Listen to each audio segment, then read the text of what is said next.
আজকে বিকালে ঘুম থেকে ওঠার পর মাকে চারিদিকে দেখছি, কিন্তু মায়ের কোনো দেখাই পাচ্ছি না। আর এইদিকে আমার পেয়েছিল অনেক খিদে। খিদে সহ্য না করতে পেরে ভাবছিলাম যে কি রান্না করে খাওয়া যায়। আর মা রেখে গিয়েছিল আমার জন্য বিস্কিট, কিন্তু আমার বিস্কিট খেতে ইচ্ছাই করছিল না।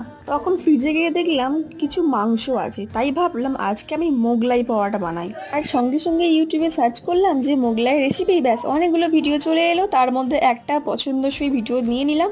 ব্যাস স্টেপ বাই স্টেপ ফলো করলাম, ব্যাস আমার মোগলাই রেডি হয়ে গেল। যখনই আমি তেলে ভাজতে যাব মোগলাইটাকে, তখনই মা পেছন থেকে এসে বলল, কি রে মানা, তুই কি করছিস?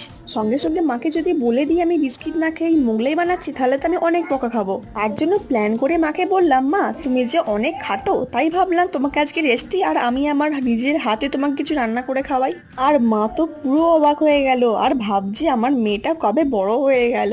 আচ্ছা বন্ধুরা, তোমরাও কি মাকে এরকম ভাবে সারপ্রাইজ দাও? আমাকে কমেন্ট করে জানাও তো। চলো, পরে আবার দেখা হবে।